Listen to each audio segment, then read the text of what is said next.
말씀 함께 보시겠습니다. 구약성경 창세기 16장 1절에서 6절까지 말씀입니다.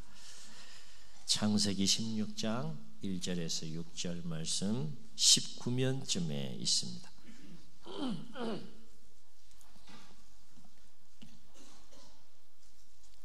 교독하십니다. 아브라함의 아내 사레는 출산하지 못하였고 그에게 한 여종이 있으니 애굽 사람이요 이름은 하갈이라.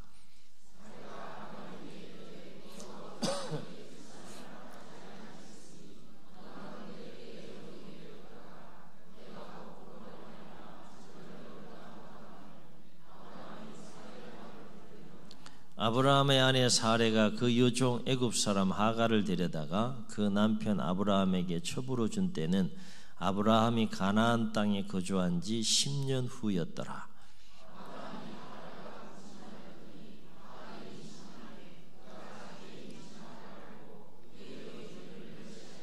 사레가 아브라함에게 이르되 내가 받는 모욕은 당신이 받아야 옳도다. 내가 나의 여종을 당신의 품에 두었거늘 그가 자기의 임신함을 알고 나를 멸시하니 당신과 나 사이에 여호와께서 판단하시기를 원하노라.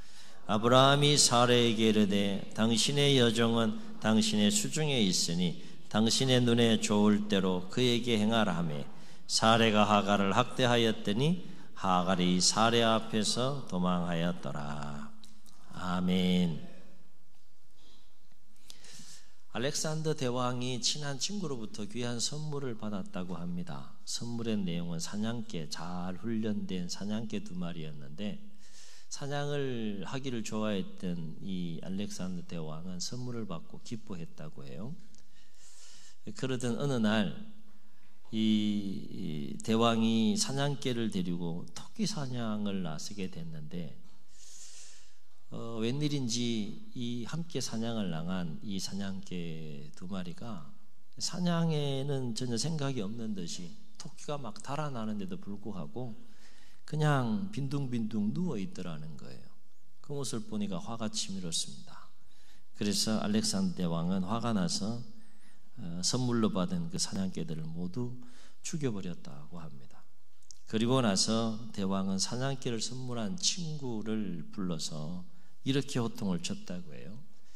토끼 한 마리도 잡지 못하는 볼품없는 그 개들을 왜 내게 선물했는가? 내가 쓸모없는 그 사냥개들을 모두 죽여버렸다. 그렇게 호통을 쳤다고 해요. 선물을 한 친구가 그 대왕의 그 말을 이렇게 듣고 몹시 실망스러운 표정을 지으면서 이렇게 대답했다고 합니다. 대왕이시여, 그 사냥개들은 토끼를 잡기 위해서 훈련된 개들이 아닙니다. 사자와 호랑이를 사냥하기 위해 오랜 시간 훈련받은 값비싼 개들입니다. 여러분 보세요. 사자하고 호랑이를 잡기 훈련받은 이 사냥개들이 토끼 몇 마리 가지고 이렇게 왔다 갔다 하겠어요. 양이 안 차는 거죠. 사자, 호랑이하고 싸워야 되는데 토끼하고 싸운다는 게 격이 안 맞고요. 그 이야기를 들은 이 알렉산더 대왕이 몹시 땅을 치며 후회했다라고 합니다. 무엇이든지 성급하게 일을 처리하게 되면 실수하게 되고 후회할 일들이 그만큼 많이 생기겠죠. 미국의 제34대 대통령 아이젠하워 여러분 많이 들어보셔서 아실 거예요. 2차 세계대전 때 노르망디 상륙 작전을 총지휘했던 34대 이 대통령 아이젠하워가 보좌관들에게 가장 강조하고 늘 가장 자주 언급했던 말이 있었다고 해요. 무슨 말을 했는가 하면 이런 말을 했다고 합니다. 너무 서둘러서 실수하는 일이 없도록 하라. 짤막한 한 구절 말인데 굉장히 중요한 삶의 지혜가 담겨 있는 말이죠. 너무 서둘러서 실수하는 일이 없도록 하라. 생활 속에서만 적용할 수 있는 부분이 아니라 우리의 신앙생활 속에서도 충분히 적용되어져야 될 중요한 가르침을 우리에게 주는 말이다 생각되어집니다. 그렇습니다. 무슨 일이든지 너무 서두르면 실수하기 할 가능성이 그만큼 많게 되는 것이죠. 오늘도 실수와 관련된 그 유명한 아브라함에 관한 이야기입니다. 아브라함의 이야기, 인생의 이야기를 보게 되면 75세 때 하나님께 아브라함이 부름을 받고 오늘 16장 우리가 함께 읽은 말씀 속에 나오는 상황이 있기까지의 그 여정을 끊어서 우리가 보게 되면 먼저 12장에서 하나님께서 인류를 구원하기 위한 거대한 구원의 프로젝트 가운데 아브라함을 부르게 됩니다. 그 아브라함을 부르는 장면에서 아브라함은 하나님으로부터 놀라운 두 가지 그 꿈과 비전인 동시에 약속을 받게 되죠. 무슨 약속을 받게 됩니까? 자손을 축복해서 큰 민족을 이루게 해주겠다. 첫 번째 약속. 두 번째는 땅에 대한 약속인데 지금 네가 밟고 있는 이 가나안 땅, 이걸 내가 너와 내 후손에게 주겠다. 이 놀라운 두 가지 자손과 땅에 대한 약속을 12장에서 부름받은 아브라함이 하나님께 약속을 받습니다. 흥분되죠. 그래서 아브라함은 말씀을 쫓아갔다라고 했어요. 놀라운 하나님의 약속의 말씀이기 때문에 얼마나 기대가 있고 얼마나 설렘이 넘쳤겠습니까? 그리고 오늘 우리가 읽은 16장 말씀을 보면 그렇게 약속을 받고 부름받은 지 10년이 흐른 뒤에, 그러니까 아브라함 나이가 몇 살입니까? 85세가 되는 때에 어떤 상황이 있었는지를 오늘 말씀 우리에게 소개해 주고 있는 거예요. 그러니까 12장에서 아브라함을 부르시고 땅과 자손에 대한 약속을 받은 이후에 10년이라는 세월이 흘렀던 겁니다. 그런데 주목할 것은 하나님께서 아브라함에게 자손에 대한 약속을 한 지 10년이 지났음에도 불구하고 아무런 응답을 하지 않았다는 거예요. 아무 자손이 없었어요. 아무 자식이 없었어요. 아브라함 입장에서는 답답할 수 있습니다. 아브라함 입장에서는 힘든 상황일 수가 있어요. 하루하루. 하나님 분명히 그렇게 엄청난 약속을 하셨는데 왜 침묵하실까? 왜 역사하지 않으실까? 왜 약속을 지키지 않으시는 것일까? 믿음을 가지고 출발했던 삶에 점점 더 마음이 흔들리고 무너지기 시작합니다. 그런데 이러한 상황 속에서 인간적으로는 우리가 충분히 아브라함의 이 상황과 아브라함의 행동들이 이해가 가지만 신앙적인 차원에서 보게 되면 도저히 아브라함은 결코 하지 않아야 될, 말았어야 할 행동을 하는, 실수를 하는 그 아브라함의 모습을 보게 돼요. 그 실수가 뭡니까? 하나님의 약속을 끝까지 붙잡고 기다리지 못하고 아내 사라의 제안을 받아서 그 몸종인 하갈과 동침함으로 이스마엘을 낳게 되는 그 하나님 보시기에는 정말 하지 말아야 될 행동을 하게 된 거예요. 그렇게라도 해서 자구책으로 자손을 낳아서 하나님의 뜻을 이루고 싶은 아브라함의 마음이 충만했던 것 같습니다. 사라도 동일한 마음이겠죠. 그러나 이것은 분명 하나님 보시기엔 아브라함의 실수였다는 거예요. 아브라함은 내가 실수하는구나 그렇게 생각하고 그 일을 하지 않았다는 거죠. 사라도 마찬가지. 내가 지금 잘하고 있구나라고 생각했을 거예요.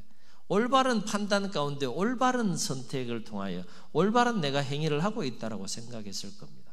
그런데 중요한 것은 항상 우리의 판단의 기준은 누구를 통하여서 이루어져야 되는 거예요? 하나님을 통하여 이루어지는 거죠. 내가 옳고 또 내가 맞다라고 생각하는 것이 중요한 것이 아니라 하나님 보시기에 옳은가, 하나님 보시기에 합당한가, 그것이 우리의 삶의, 우리의 판단의 기준이 되어야 되고 우리의 삶의 기준이 되어야 할 줄로 믿습니다. 아멘. 아브라함은 확신 가운데 아마 그 실수를 했을 거예요. 그런데 하나님 보시기에는 뭐예요? 잘못된 행동이었다는 겁니다. 왜냐하면 그 이스마엘은 하나님이 약속한 언약의 씨앗이 아니라 아브라함과 사라가 스스로 자기들이 그 어려운 상황을 돌파하기 위해서 자구책으로 만들어낸 결과에 불과하기 때문에 그래요. 하나님이 인정하지 않는 씨앗이었어요.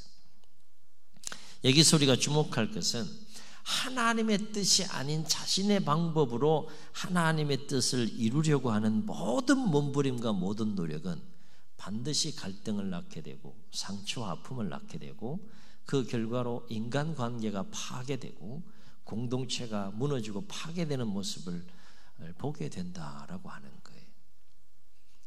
내가 생각하기엔 분명히 옳은 판단이고 행동일지 몰라도 하나님이 생각하기에, 하나님이 판단하기에 옳지 않은 그 행동의 결과는 반드시 갈등을 빚게 됩니다. 사람의 생각이 역사하는 것은 갈등이 발생하게 되고 상처와 아픔을 주게 되고 관계가 파괴됩니다. 공동체가 파괴되는 것을 보게 돼요. 오늘 아브라함의 가정을 보세요. 여러분, 사라가 아브라함에게 제안했을 때, 그리고 아브라함이 또 사라의 그 제안을 받아들여서 이스마엘을 낳게 되었을 때 행복한 가정을 꿈꾸며 그렇게 했겠습니까? 아니면 불행을 스스로 자초하려고 그렇게 했겠습니까? 예? 이건 상식적으로 생각해 보면 더 행복한 가정을 이루고 싶었던 거예요. 그런데 결과는 어떻게 됐습니까? 결과는 아브라함과 사라가 시도했던 결과와는 정반대의 결과를 낳게 돼요. 갈등이 빚어집니다. 평화가 깨지기 시작했어요. 가정의 평화가 깨지는 거예요. 공동체의 평화가 깨지는 겁니다. 관계가 파괴되는 모습을 보게 됩니다. 제일 먼저 누가 갈등합니까? 하갈과 사라가 갈등을 합니다. 또 누가 갈등합니까? 아브라함과 사라가 갈등합니다. 그리고 오늘 말씀엔 등장하지 않지만 누가 갈등합니까? 후에는 이제 100세의 이삭을 낳게 됐을 때 형 이스마엘과 이삭이 갈등하게 되는, 결국 아브라함의 실수는 그냥 실수로 끝나지 않아요. 그 실수로 인해서 초래하지 않아도 될 그 어려움과 또 시련을 또 겪게 되는 모습을 보게 됩니다. 상황이 이렇게 될 줄 알았으면 사라는 그렇게 행동하지 않았을 거예요. 아브라함에게 제안하지 않았을 겁니다. 상황이 이렇게 될 줄 알았으면 아브라함도 사라의 제안을 받아들이지 않았을 겁니다. 그런데 결과는 어떻게 됐습니까? 갈등과, 뜻하지 않은 갈등과 어려움을 초래하게 됐다는 거예요. 우리 잘 기억해야 됩니다.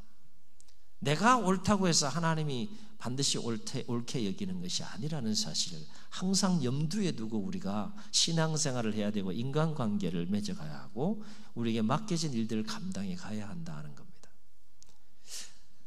내가 옳게 여기는 거기 때문에 굉장히 그 확신을 가지고 행동을 하게 되죠. 그래서 좋은 선한 결과를 낳을 것이라는 확신을 가지고 행동하게 되지만 결과는 그렇지 않다는 거예요. 하나님의 뜻이 세워지고 하나님의 말씀이 세워지는 곳에 평화가 있고 질서가 세워지고 생명의 역사가 충만하게 일어나는 것이지, 사람의 뜻이 세워지는 그곳에는 반드시 파괴와 갈등과 대적과 반목의 역사들이 일어난다는 거예요. 무너지는 역사가 일어난다는 거예요. 어둠의 역사가 일어난다는 것이고 죽음의 역사가 일어난다는 겁니다. 우리 이 부분을 그냥 한 귀로 듣고 한 귀로 흘러버릴 문제가 아니라 굉장히 진지하게 생각하면서 우리가 신앙생활을 하고 인간관계를 맺으면서 공동체 안에서 우리의 역할들을 감당해 가야 할 줄로 믿습니다. 우리가 성경을 통해서 하나님의 역사와 관련해서 주목해야 될 것 중에 여러 가지가 있겠지만 오늘 주제와 관련해서 반드시 주목할 것은 뭔가 하면, 하나님은 철저하게 하나님의 방법대로 하나님의 뜻을 이루어 가시는 분이시라는 거예요. 얼마나 철저하고 얼마나 무서운지 몰라요. 하나님의 뜻을 이루어가는 일에서는 정말 무서울 정도로 치밀하시고 세밀하시고 구체적이시고 철저하게 그 모든 것들을 조율하시면서 하나님의 뜻을 이루어가시는 모습을 보게 됩니다. 하나님 입장에서 인간적으로도 이해가 되는데 하나님 입장에서도 85세에 아들 하나 얻었어요. 나쁜 마음 가지고 노력한 거 아니에요. 그죠? 그냥 선한 마음을 가지고 노력했어요. 그러면 하나님께서 그래 가지고 그거 인정 못하겠냐 이렇게 인정해 줄 수도 있는 문제예요. 그런데 성경 보세요. 하나님 인정하지 않습니다. 오늘 말씀엔 나오지 않지만 그 자손의 문제 가지고 아브라함의 마음이 흔들렸을 때 하나님이 나타나셔서 자손에 대한 축복을 다시 한번 언급했을 때 아브라함이 한 말이 있어요. 그냥 하나님 99세 때 일이죠. 이스마엘이나 내 상속자 되게 해주세요. 그랬을 때 하나님께서 뭐라고 말씀하시는가 하면 너의 노력이 없고 몸부림치면 나는 인정 못한다. 너의 몸을 통해서 나는 약속의 씨앗이 너의 상속자가 될 것이다. 정확하게 하나님 말씀하세요. 우리 하나님 얼마나 무서운지 몰라요. 내가 하나님을 위하여서 몸부림치는 모든 것들이 하나님 보시기에 옳다라고 생각하는 것, 그거 우리가 항상 점검하면서 우리가 몸부림칠 필요가 있다는 겁니다. 새해에는 잘 분별하시면서 하나님을 위한 귀한 열정으로 나아갈 수 있기를 주의 이름으로 축원합니다. 사랑하는 성도 여러분, 그렇다면 왜 아브라함은 하나님의 약속을 끝까지 붙잡고 기다리지 못하고 아내 사라의 그 제안을 받아들여서 이스마엘을 낳는 실수를 범했을까? 그렇습니다. 중요한 이유가 있어요. 오늘 이것이 우리 모두에게 좀 도전이 되는 그런 말씀이 됐으면 좋겠는데, 왜 아브라함은 실수했을까? 엄청난 하나님의 약속을 받고 믿음으로 출발한 인생이고 여정이었는데 왜 이런 실수를 할 수밖에 없었을까? 가만히 아브라함의 상황과 마음을 깊이 들여다보면 아브라함 마음속에는 뭐가 있는 거예요? 조급함이 있는 거예요. 조급함이 있는 겁니다. 조급함 때문에 이 모든 것들이 무너지게 되는 모습을 보게 돼요. 아브라함 입장에서 보면 충분히 이해할 만합니다. 왜냐하면 하나님께서 약속한 지 10년이 지나도록 하나님 약속을 이행하지 않았으니까. 인간적으로 또 아브라함 입장에 충분히 이해가 가요. 사람의 약속이 아니라 하나님의 약속이었으니까 자손과 땅에 대한 약속을 처음 받았을 때 얼마나 그 마음이 막 벅차고 설레이고 기대감에 부푼 가운데에서 그 하루하루의 삶을 기다림 속에서 그렇게 출발했겠느냐. 1년이 지났습니다. 아무 소식 없어요. 5년이 지났습니다. 아무 소식 없어요. 10년이 다 되도록 하나님께서 침묵하고 계신 거예요. 하나님 지금 뭐 하시는 겁니까? 저 불러놓고 지금 뭐 하시는 거예요, 하나님? 얼마든지 이렇게 따져도 될 수 있는 그런 삶의 상황 속에 놓여 있는 거예요. 그래서 자구책으로 한 행동인데 뭐 그거 인정받을 만도 한데 하나님이 인정하지 않습니다. 그러면서도 그렇게 마음이 불편해 있는 아브라함에게 바로 또 뭔가 이렇게 처방을 하시고 이렇게 역사해 주시는 것이 아니라 또 길게 침묵하시면서 아브라함의 인생을 끌고 가세요. 100세까지.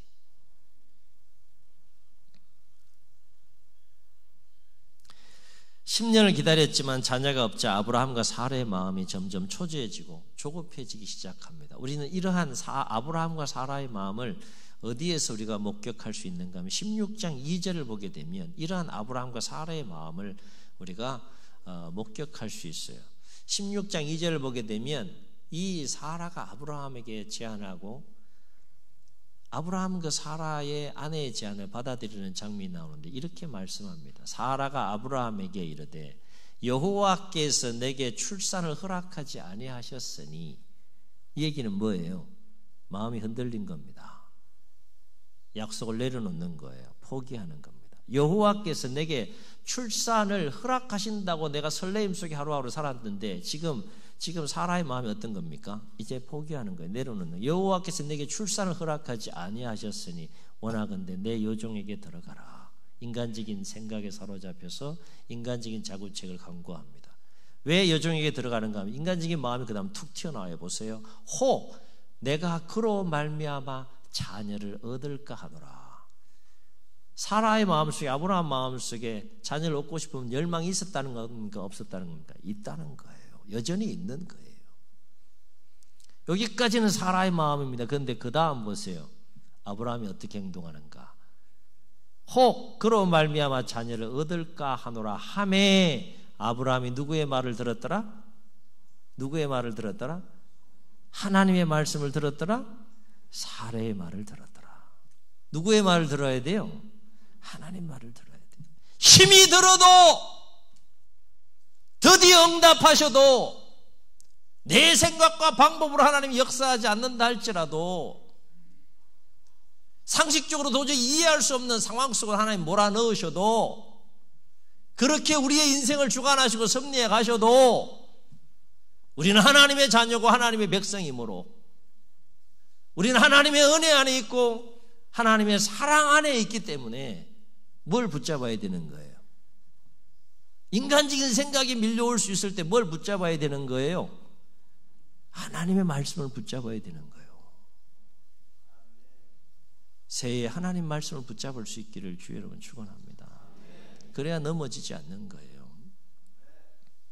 그러나 우리가 이러한 아브라함의 조급함과 실수와 관련해서 주목할 것은 뭔가 하면 창세기 12장부터 16장까지에 보면 아브라함이 자손과 땅에 대한 약속을 받은 이후에 그 삶의 여정을 쭉 기록해 놓은 것을 보게 되는데, 하나님은 이 10년여간에 아브라함에게 약속한 것이 분명히 이루어질 것에 대한 믿음과 확신을 주기 위해서 굵직하게, 많지는 않지만 굵직하고 선명하게 두 번 더 만나주시는 장면에 관한 이야기가 기록된 것을 보게 돼요. 13장을 보게 되면 여러분 이번 한 주간 동안 그 분량을 꼭 한번 읽어보시기 바랍니다. 나 안 읽을 거야. 알아서 하세요. 알아서 하세요. 안 읽으시는 분들을 위해서 제가 요약해 드릴게요. 13장을 보면 하나님께서 아브라함을 만나주는 어떤 장면이 나오는가 하면, 아브라함의 목자들과 이 조카 롯의 목자들 사이에 이 목초지가 부족함으로 인하여서 분쟁하는 장면이 나옵니다. 그로 인해서 더 이상 함께 있을 수 없다고 판단해서 아브라함이 롯에게 먼저 땅을 선택할 수 있는 선택을 주고, 롯은 얼씨구나 좋다고 해서 소돔과 고모라 땅을 선택하여 롯이 아브라함을 떠나게 됩니다. 그때 아브라함 마음이 얼마나 허전했겠어요. 힘들었을 겁니다. 인간적으로. 그때 하나님께서 나타나시는 장면이 13장에 나오는데, 13장에 나타나셔서 아브라함에게 이 땅과 자손에 대한 분명한 확신을 또 심어주셔요. 자손에 대해서는 아브라함에게 하나님께서 어떤 확신을 심어주시는가 하면, 땅에 티끌같이 내 후손이 많게 될 것이다. 그렇게 아브라함의 마음을 위로해 주세요. 격려해 주세요. 그리고 땅에 대해서는 아브라함아 동서남북 사방을 둘러봐라. 아브라함이 쭉 둘러봅니다. 보이는 땅 다 줄 것이다. 하나님께서 아브라함에게 이 땅에 대해서 그렇게 말씀하시고, 자손에 대해서는 땅의 티끌처럼 내 후손이 많게 될 것이다. 확신을 심어주면서 아브라함을 위로하고 아브라함에 만져주고 격려하는 장면이 13장에 나옵니다. 그리고 이 10년 어간에 또 한 번 만나주시는데, 그 만나주시는 장면이 15장에 나와요. 15장의 내용을 간단하게 좀 요약하면 이런 내용입니다. 가나안 땅에 큰 전쟁이 일어납니다. 북부 4개 동맹군과 남부 5개 동맹군 사이에 전쟁이 일어나는데, 북부 4개 동맹군이 남부 5개 동맹군을 치고 들어와서 전쟁이 일어납니다. 이때 누가 이기게 되는가 하면 북부 4개 연합 가나안 4개 동맹군이 승리하게 됨으로 말미암아서 이 조카 롯이 속해 있는 남부 5개 동맹군이 전쟁에서 지게 되므로 조카 롯과 그 가족들이 포로로 끌려가게 됩니다.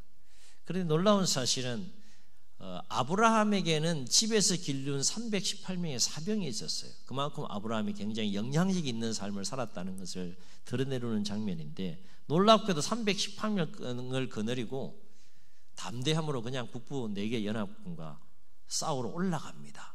그런데 하나님의 은혜와 도우심 속에 그 전쟁에서 이기게 돼요. 여러분, 전혀 놀라운 사실이 아닌 것 같은데 이건 정말 놀라운 사실이에요. 이기게 돼요. 그리고 조카 롯과 가족들을 구출해냅니다. 그리고 나서 그 사건이 있은 후에 아브라함을 하나님께서 다시 한번 만나주세요.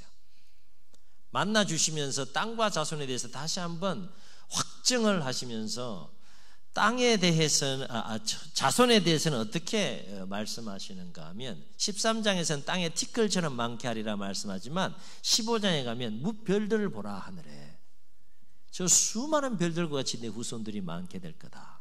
후손에 대해서 별들을 바라보시면서 확정을 심어주시고, 땅에 대해서는 어떻게 말씀하시는가 하면 출애굽의 그 앞으로 되어질 일들에 대해서 미리 아브라함에게 구체적으로 말씀해 주시면서, 잠시 너희의 후손들이 큰 민족을 이루고 애굽 땅의 이방의 객이 될 것이다. 그리고 그들에게 시달림을 당하고 괴롭힘을 당하게 되는데, 몇 년 동안 400년 동안 그런 시달림을 당하고 노예 생활을 한 이후에 다시 이 땅에 돌아와서 이 땅을 차지하게 될 것이다. 구체적으로 아브라함에게 땅에 대한 약속을 하세요.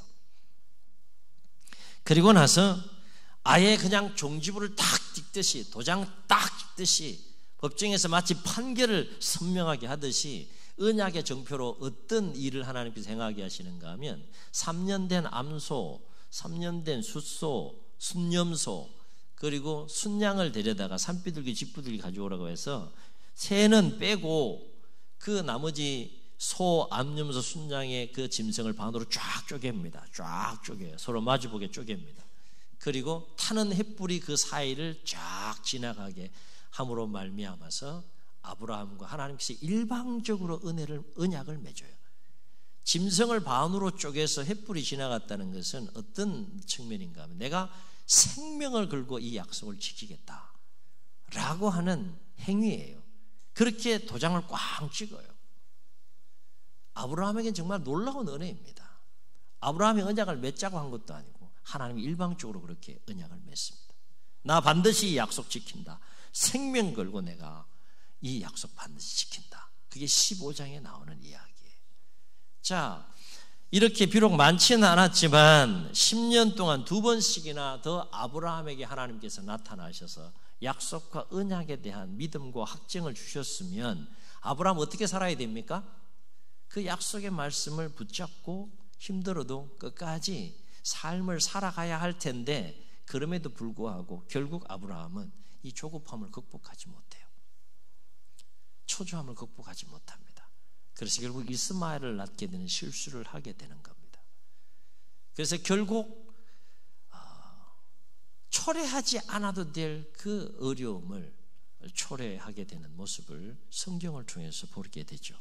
여기서 우리가 분명히 기억해야 할 것은 어떠한 경우에도 조급함을 극복하지 못하면 시험에 들고 조급함을 극복하지 못하면 반드시 실족한다는 겁니다. 우리에게 도전이 되는 진리가 되시기를 주의 이름으로 축원합니다. 신앙생활하면 조급할 때 있어요, 없어요? 저하고 눈을 마주치세요. 신앙생활하면 조급할 때가 있어요, 없어요? 제가 참 이게 이 지역에 와가지고 참 힘들어요. 그게 어떻게 이게 무슨 뜻인지 조급할 때가 있어요. 나는 지금 이 주어진 삶의 상황이 너무너무 급해. 하나님 나 사랑하는 거 알고 내가 하나님의 자녀인 것도 알고 하나님이 내 인생을 선한 길로 인도해 주시는 것도 알고 믿음이 없는 것도 아닌데 막 너무 상황이 조급하니까 막 신앙이 흔들리고 믿음이 흔들리고 마음이 흔들리는 거예요. 요 타이밍 때 하나님께서 쫙 나타나셔가지고 말이지 그 문제를 쫙 해결해 주시면 얼마나 좋겠어요. 그죠? 이 새해에는 하나님과 여러분의 마음이 쫙 맞을 수 있기를 주의 이름으로 축원합니다. 자, 박수 한번 치시죠. 쫙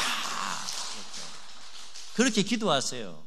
내 마음과 하나님 마음이 다시 한번 내 마음과 하나님 마음이 내 마음의 주파수와 하나님의 주파수가 할렐루야.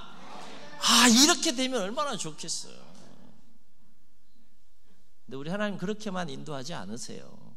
아브라함도 그렇게 기대하고 출발했는데 아브라함은 박수 치는데 하나님 박수 안 치고 있네 지금. 아브라함은 장구나 그러는데 하나님께서 뭔구나 안 해주시네.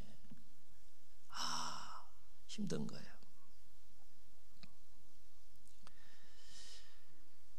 그러나 그 조급함을 어찌되었든 극복하지 못하면 어떻게 된다? 시험에 들고 조급함을 극복하지 못하면 반드시 넘어지고 실족한다는 겁니다. 여러분 동일한 그 상황은 아니지만 사울이 왜 하나님 앞에 버림받는지 아십니까? 사무엘상 13장에 가면 사울이 하나님 앞에 버림받는 이야기가 소개되는 것을 보게 돼요. 블레셋이 치들어옵니다. 어마어마한 막강한 군사를 가지고 블레셋이 치고 들어옵니다. 길갈에서 진을 치고 이스라엘이 이 사울이 그 블레셋과 싸우기 위해서 기다리고 있는 가운데 전쟁하기 전에 먼저 해야 될 일이 있었어요. 그것은 번제와 화목제물을 드리는 겁니다. 그 전쟁을 하나님 앞에 맡기고 위탁한다는 의미가 되겠죠. 근데 7일 정한 시간 7일 동안을 사무엘이 오기를 기다리고 있는데 7일이 되도록 정한 시간이 되도록 사무엘이 안 오는 거예요. 군사들은 블레셋 군대가 너무 압도적으로 많고 강력하니까 두려워서 하나둘 도망가기 시작하고 나중에 600명 정도밖에 남지 않았다고 했습니다. 사울의 마음도 이해가 가요. 막 불안하고 초조하고 두렵고 왜 안 그렇겠어요?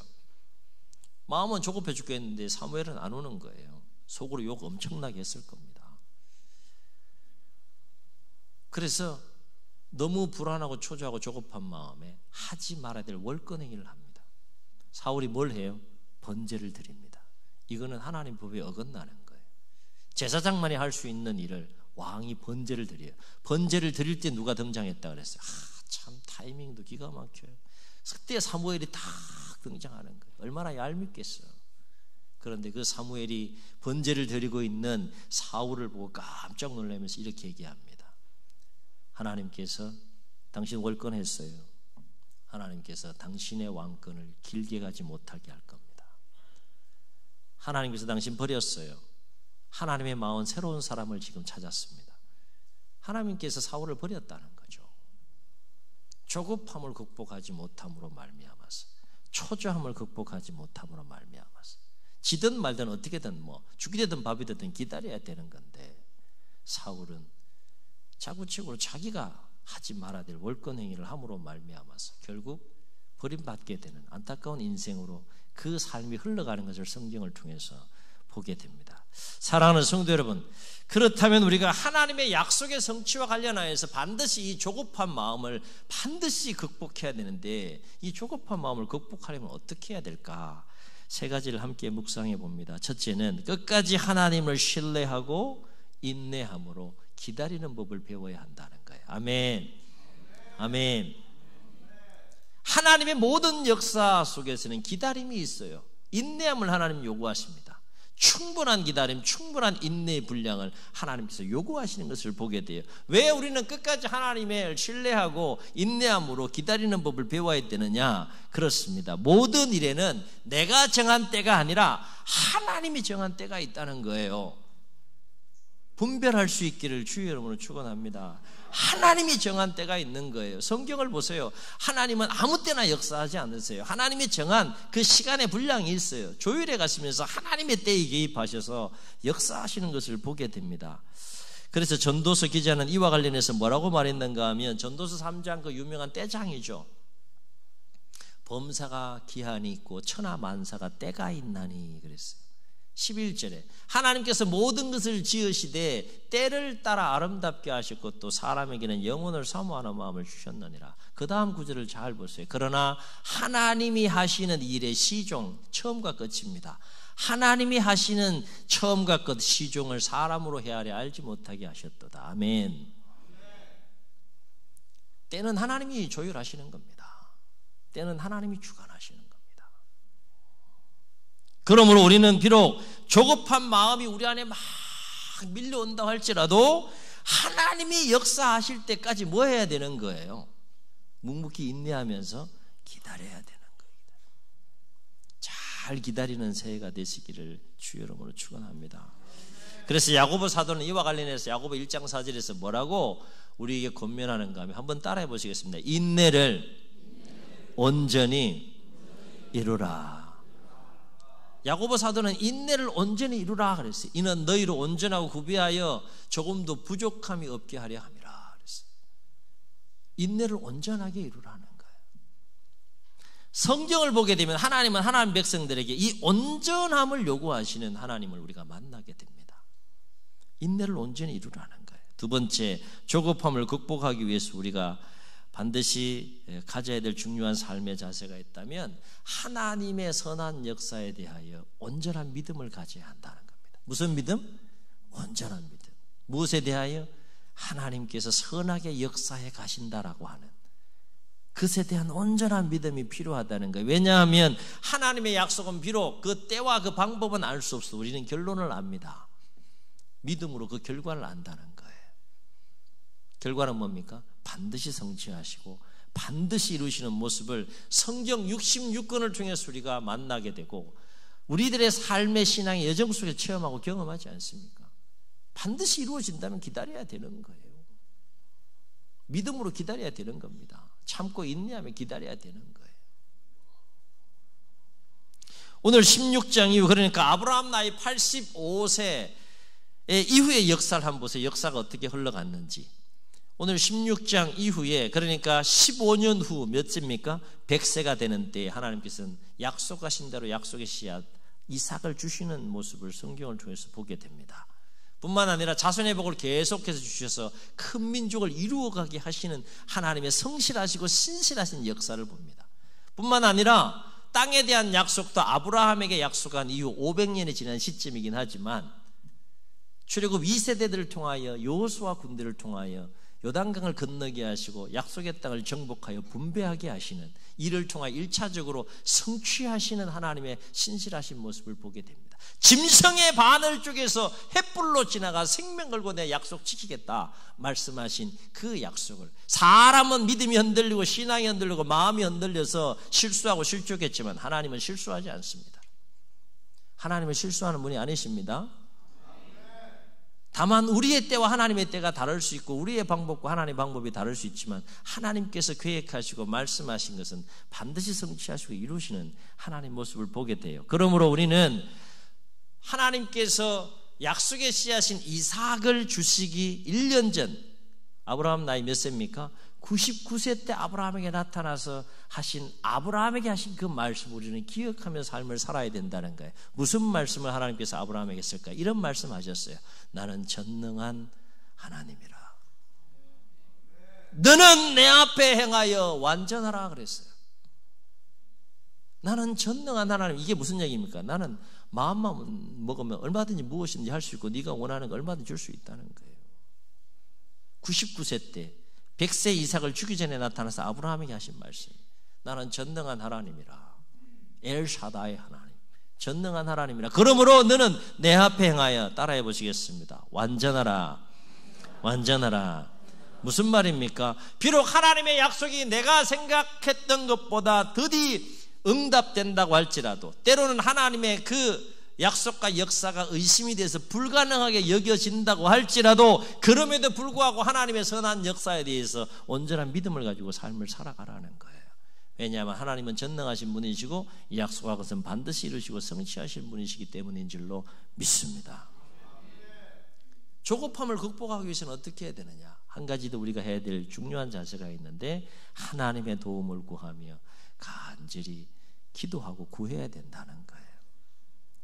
다시 말해 기도를 멈추지 말아야 한다는 겁니다. 혹시 기도를 소홀히 여기거나 혹시 기도의 자리를 잃어버리거나 기도의 자리를 떠나신 분들이 계시다면 다시 2020년도에 기도의 자리를 회복할 수 있기를 주의 이름으로 축원합니다. 신앙생활 하면서 하나님, 나에게 이런 삶의 문제가 있는데 내가 누굽니까? 하나님의 딸 아닙니까? 하나님의 아들 아닙니까? 구하는 자에게 좋은 걸 주신다 했으니 내가 마음 터하고 구합니다. 하나님 도와주세요. 기도했을 때 그래 말씀하시고 응답해 주시는 그 하나님의 은혜와 능력과 그 열매들을 우리가 풍성하게 체험하고 경험하면서 신앙생활을 해야지 않겠느냐라고 하는 거예요.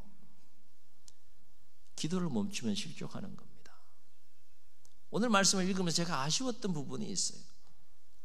왜 아브라함은 그 중요한 시기에 마음이 흔들리고 믿음이 흔들리고 약속을 포기하고 내려놓을 정도로 힘든 그 시기에 그 마음을 가지고 하나님 앞에 나가서 기도하지 않았을까? 성경을 보면 기도했다는 장면이 나오지 않아요.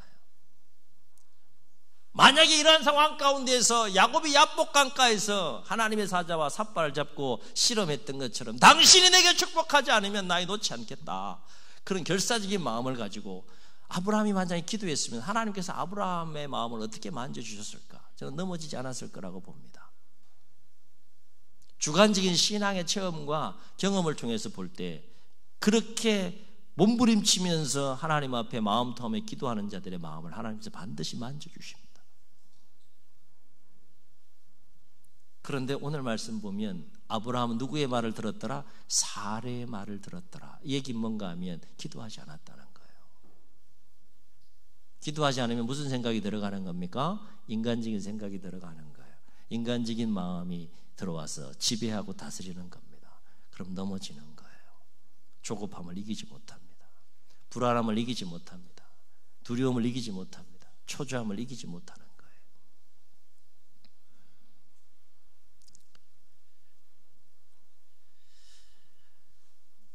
우리가 기도를 멈추지 말아야 될 이유는 우리도 아브라함처럼 조급함으로 언제든지 실수하고 언제든지 실족하고 언제든지 시험에 들고 언제든지 넘어질 수 있는 연약한 존재이기 때문이고, 또 한 가지 우리가 계속해서 멈추지 않고 기도해야 될 중요한 이유는 우리의 삶을 조율하시고 우리의 삶을 주관해 가시면서 약속하신 것을 성취해 가시고 이루어 가시는 분은 누구시기 때문에? 하나님이시기 때문에 우리는 기도를 멈추지 말아야 한다는 거예요. 이루어 주시고 안 이루어 주시고는 하나님이 하시는 거예요. 우리는 기도하고 다만 최선을 다할 뿐입니다. 그렇게 하루하루를 살아갈 수 있기를, 새해를 걸어갈 수 있기를 주의 이름으로 축원합니다.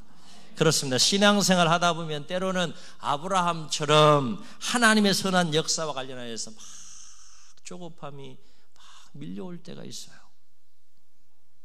믿음이 막 흔들려서 조급함이 막 밀려올 때가 있어요. 좀 더 빨리 하나님 역사해 주시면 좋겠다. 빨리 결과를 보고 싶은 마음이 막 밀려올 때가 있어요. 그럴 때마다 우리가 분명히 기억해야 할 것은 우리의 마음이 아무리 조급해진다고 할지라도 인간적인 생각과 마음에 사로잡히지 말아야 한다는 겁니다. 조급한 마음이 생길 수 있어요. 그럴 때 우리가 조심하고 주의해야 할 것은 인간적인 생각과 마음에 사로잡히지 말아야 된다는 거예요. 조급함으로 말미암아서 실족하여 더 큰 어려움을 초래할 수 있기 때문이고, 또 한 가지 중요하고 본질적인 이유는, 조급할 때 인간적인 마음에 사로잡히지 말아야 될 중요한 이유는, 하나님은 하나님의 방법으로 하나님의 때에 하나님의 뜻을 이루어 가시는 분이시기 때문인 줄로 믿습니다. 잠언의 지혜자는 그래서 우리에게 이렇게 지혜의 말씀을 가르쳐 주고 있지 않습니까? 16장 9절, 사람이 마음으로 자기의 길을 계획할지라도 그 걸음을 인도하시는 분은 누구시라? 여호와시라. 19장 21절, 사람의 마음에는 많은 계획이 있어도 오직 여호와의 뜻만이 완전히 서리라. 아멘. 하나님의 말씀입니다. 바로 없기는 하나님께서 허락해 주신 새해를 살면서 마음이 막 불안하고 마음이 초조하고 마음이 막 조급하게 막 흔들리고 밀려올 때마다 더욱 하나님을 의지하시고 하나님의 도우심을 구하며 기도하시며 더욱더 하나님의 선한 역사에 대한 온전한 믿음을 가지시고 더욱더 인내함으로 하나님의 때를 기다리심으로 말미암아 일상의 삶에 충실하는 여정 속에 끝까지 승리하는 우리 모두가 될 수 있기를 주의 이름으로 축원합니다. 축원합니다. 말씀을 기억하시면서 우리 찬양하시고 통성으로 한번 기도하겠습니다.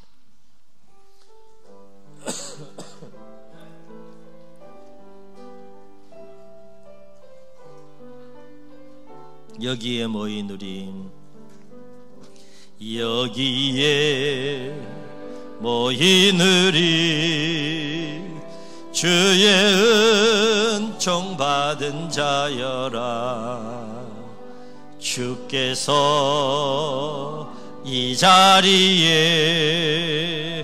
함께 계심을 아노라 하미 언제나 주님만을 찬양하며 따라가리니 시험을 당할 때 고백합시다. 함께 계심을 믿노라 하며 이 믿음 더욱 굳세라. 주가 지켜주신다. 어두운 밤에도 주의 밝은 빛 인도하여 주신다. 주님이 뜻하신 일, 주님이 뜻하신 일 헤아리기 어렵더라도 언제나 주 뜻 안에 내가 있음을 아노라 하면 사랑과 말씀들이 나를 더욱 새롭게 하니 때로는 넘어져도 고백합시다. 최후 승리를 믿노라. 아멘 아멘. 이 믿음 더욱 굳세라. 주가 지켜주신다. 어두운 밤에도 주의 밝은 빛 인도하여 주신다. 주님 눈을 감으시고 우리 말씀을 기억하시면서 한번 통성으로 기도하겠습니다. 그렇습니다. 우리 아브라함처럼 연약한 자들입니다. 믿음도 있고 하나님을 사랑하는 마음도 있고 말씀과 뜻 안에 살고자 하는 마음과 열정도 있지만 때로는 연약함으로 인하여서 조급함이 밀려올 때에 아브라함처럼 실수할 수 있는 연약한 자들입니다. 그러나 하나님 허락해준 새해를 살면서 남은 생애를 살아가면서 조급함이 밀려올 때마다 더욱더 하나님을 찾게 하시고 의지하게 하시고 간절히 기도하고 간구하며 하나님의 선한 역사에 대한 온전한 믿음을 가지고 더욱더 인내함으로 하나님의 때를 잘 참고 기다리며 승리하는 삶을 살게 도와주옵소서. 조급함으로 인하여서 시험에 들고 조급함으로 인하여서 실족하고 넘어지는 일이 없도록 성령님께서 날마다 우리의 마음을 붙들어 주시고 주장하시고 인도하여 주옵소서. 이런 마음 담아 주님 세 번 부르시고 말씀 기억하며 통성으로 기도합니다. 주여 주여 주여